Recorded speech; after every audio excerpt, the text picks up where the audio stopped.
Hello. Where's my background playlist? Here it is. Hello, everybody. How you doing? Hi, IRS. Hi, Saradwin. Hi, Bob. How you doing? I hope you're doing well. I am, struggling.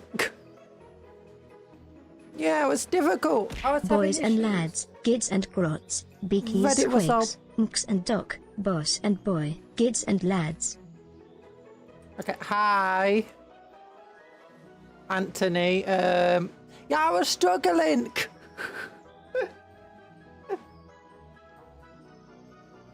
Oh goodness, sorry, my cord's all tangled up here. My headphone wires all tangled up.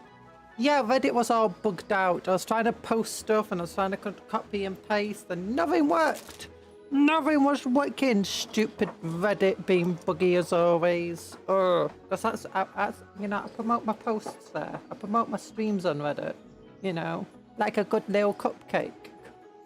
How are all of you though? Oh goodness. I'm moving stuff around. I'm just moving stuff here, so I've got some room for the magazines. Oh, no.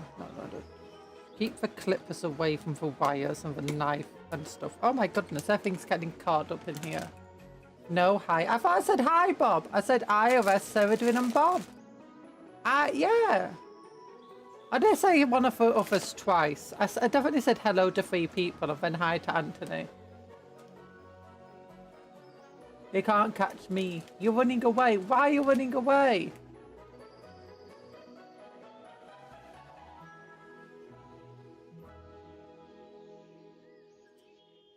Oh. Anyway. No. Saradwin doesn't have devil horns. Saradwin's not evil. Look at a little cute watermelon. That can't be evil. Conjuror, let me go to jail. No, because you keep doing heresy stuff, so I won't do what you do. Hi, Tony the Tanuki. How you doing? If you want something done, I'm not gonna do it. Because you're mean to me and you're always heresying and this. Why? What did I do to deserve your heresies? You're good. You're good. Yeah, Tony for no, you're not good. You're evil. You keep throwing things at my head all the time. Every single stream without fail. Bonk! Bonk on the head, I feel. Please read the whole message. You missed a funny bit. No, hi. I already ran away screaming for distance. You can't catch me. Boo, boo, boo, boo, boo. There's no funny bit there. It's back. Oh no! It died again. It's going back again. It's back again. What's happening to my internet? What the hell's happening with my internet? What's going wrong today? My internet's died. Nothing's downloading, is it? Steam, where are you? You're not downloading something stupid. Oh, I wish it told me when things are downloading. I hate Steam. Why is that overlay always broken for Steam? I say overlay. Update paused, update queued, update paused, update queued. Nothing's updating. Nope, nothing's updating. Good. Not meant to update unless I tell you to update. Did I break stream? Yeah, you broke stream. Well done, Bob. Oh, why am I so aggressive today? I'm so totally aggressive. I'm sorry. It must be the Mars bar ice cream I had You cannot earlier. afford that good Scottish internet. Gotta suffer you Northern English internet. Yeah, it's true. I even like, it's just my area's got really bad internet. This is the issue of living on a private road. It's technically not even a private road, it's one of those roads, right? Where technically, all the people on the road, like all the houses, own a little bit of a road. And technically it's not council owned, so the council won't pay for anything, like, you know, updating the internets and stuff. And we have to all agree that we want to have fast internet, and then we all have to chip in to pay for the laying of the groundwork and stuff. It's like,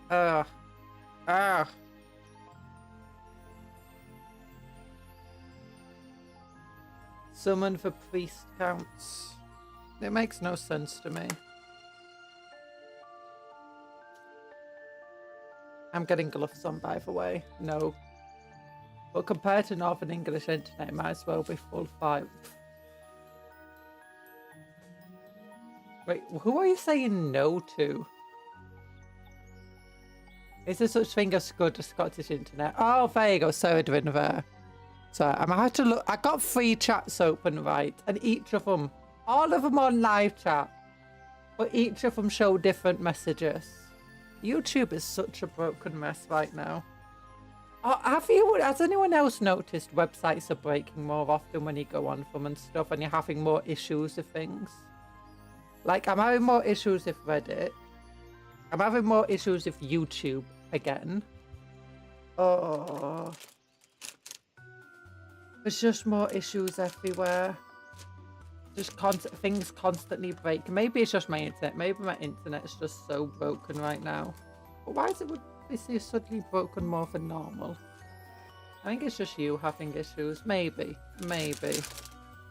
You heard it here first, chat. We are third chat content at best. We gotta bully her more. No, what do you mean third chat content?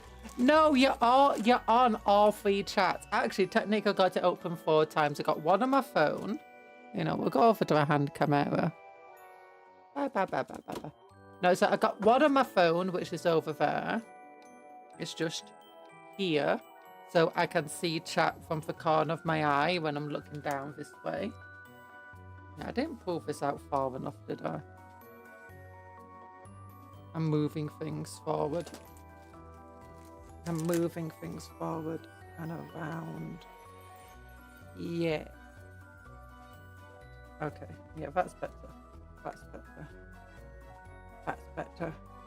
Okay, yeah, and then I've got a chat over here on one of my monitors that I can look when I'm looking to the left. I've got a chat over there on my main monitor, so over that way. So when I'm looking forward, I can see it. And then I've got a chat over here on this monitor, which you can just see the shadow of now moving around. So I can see you when I'm looking that direction. 3 chats so I can miss you 4 chats so I can miss you 4 times. The commander is angry today. I probably should go into a shadow with my silly, playful mood before hammer goes down on my head. No, don't do that. Don't do that. I'm not angry today. I'm not angry. Actually, I'm a little angry. The world's messed up.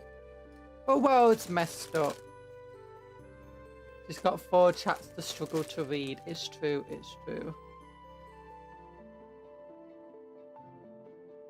The pink is throwing me off. Say that again. For pink. This pink. My gloves. It's not pink. It's purple. It's purple. More maroon colour. And it looks a bit more pink on the screen, doesn't it? On the monitor. Through the camera. Hi, Mississippi Gonzo. Hi, Night Parade. How are you? How? That is a hot pink. No, it's not. It's more of a purple. If I go over here, can you tell? Yeah, it looks more... But for some reason, it's more pinky coloured on the camera. The camera's weird. Don't like it. But anyway, we've got a Combat Patrol magazines. This one contains Wraith Guard. This one contains Terminators. This one contains an Orc War Boss in Mega Armor. And this one contains paints. Yeah. Look at that cat's paw. It's not a cat's paw. Foo that. Okay, I was red angry yesterday with no reason whatsoever. Ow! Stop throwing bananas at me. I need to turn my air conditioner back on because it's warm. Oh, by the way, I actually got the official Neurolictor, the proper model for the Neurolictor. Look at it. It's a tiny boy. Look at it compared to my actual Neurolictor, the one I made out of a Neuro Tyrant.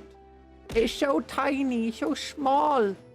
And it's got a small brain compared to this big brain, small brain, big brain, small brain, Big brain, small brain. Big brain.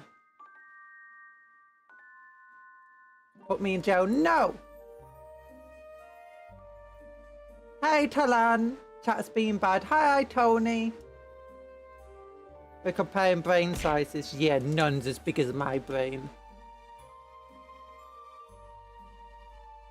It does have a cool thing on the back of its head, though. My cool thing goes down this way instead. It's like, shaw, shaw. I guess that does mean my talons are the correct length then. I thought it'd be like way bigger than it actually is.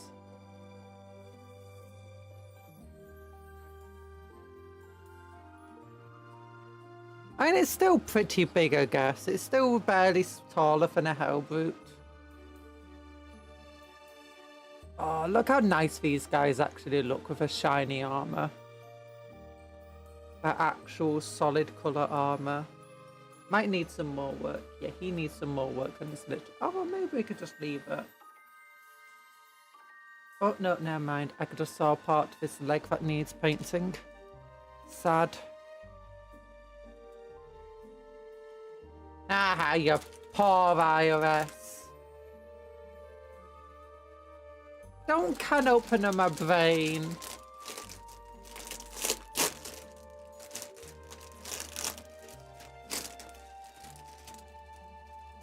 Official model isn't standing on its entire tail, so I think they probably stand about the same height.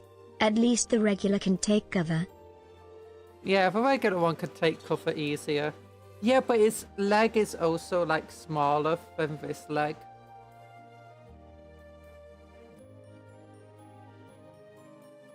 Yeah, this guy has thicker legs. He's got bigger hands. When I compare them, bigger talons. Yeah. Bigger head. Bigger body. This guy has a long tail. Probably a longer tail than this one, actually. Duel against Bob. Oh no! You're dueling one another.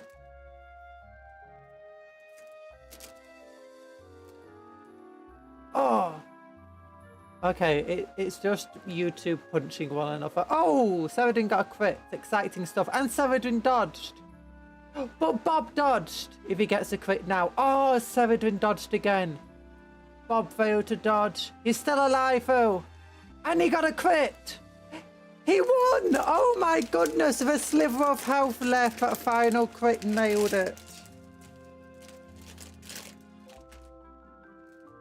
Okay, yeah. Congratulations to Bob the Innkeeper and being mugged for the money he threw into. Oh, what cinema. Hi, TA! How you doing? So here's the Wraith Guard things. They can also be built as they can be built with guns effectively, or they can be built with swords. Big old Wraith cannons that can destroy tanks and kill Terminators. Or a sword. And they can have axes. Look at that big old axe.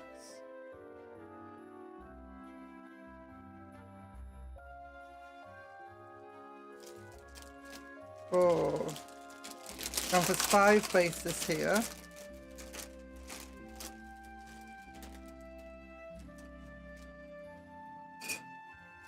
Yeah. Bob used power friendship. Oh, there's other stuff in here. Not just a magazine. Oh, what is this? Oh, there's objective markers. And data sheets. Oh, data sheets. Okay, we got the Chaos Terminator data. Okay, this is very bright. Let me turn off my main lights so we can read. There we go. Bob used power friendship. 1 HP and a dream. So dark packs. Oh yeah, this is like how your dark packs work. Your army rule for chaos. It's showing this here. So it's a data card. Oh. And it's got some of your stratagems for chaos that you can use.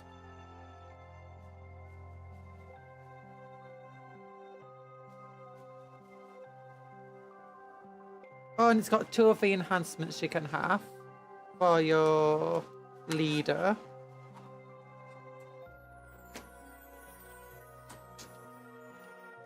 This is for a combat patrol, I think, not actual, you know, main army rules. Oh, and here's the other 2 enhancements.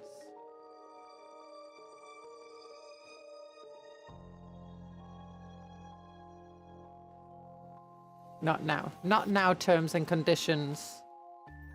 I'm sad I'm gonna miss the law. I forgot my headphones when I moved. Oh no, how did you forget your headphones? It's crazy.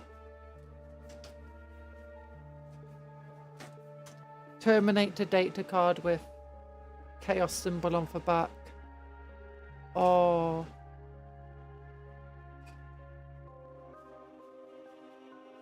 And then, oh gosh, Wraith Guard, not Wraith Lord. I keep wanting to call them Wraith Lords. So Wraith Guard. What's the other one called? The one with their swords. They're Wraith something or other.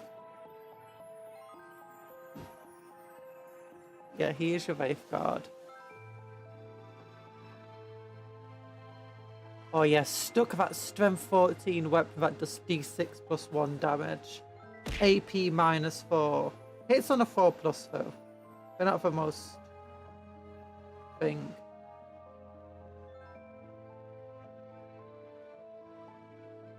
In games where you're using the Eldari Space Marine Combat Patrol, for Fate Breakers, you may, before selecting the enhancement, remove your Wraith Lord and replace it with Wraith Guard. Oh, okay.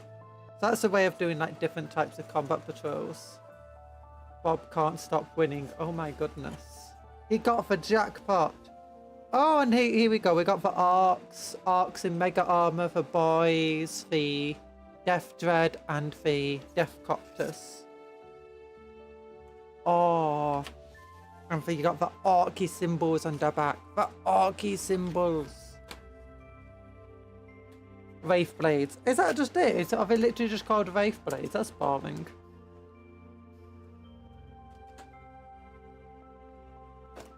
Well, yeah, more data cards. They're kind of useless. Because I don't plan to play combat patrols. Oh, it's so sad! Look, his axe.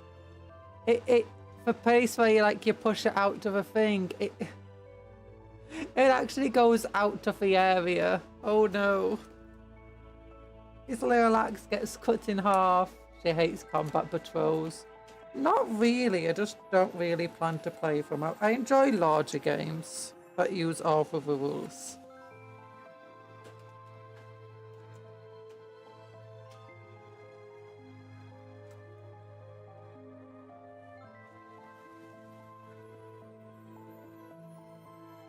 It's not allowed, that's my thing.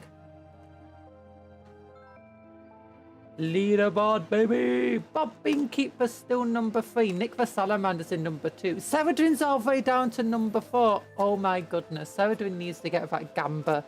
Get that Gamba look going again. My soul is at peace. I can rest with a smile on my face. There we go. Okay. Oh, and here's some objective markers. That's cool. Yeah.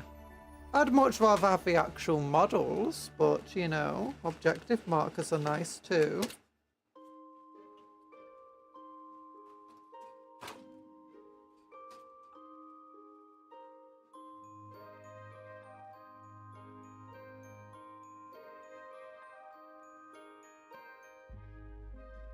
You can sling your way to jail. Maybe. Maybe. Although you probably just bounce off the wall.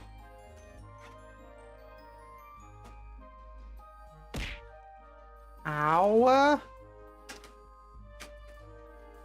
Stop yeeting at me. It hurts my heady head. Boom, headshot. Well, you're aiming at my head. Oh, and here's some more of the generic stratagems you can use here. Like tank shock, grenade.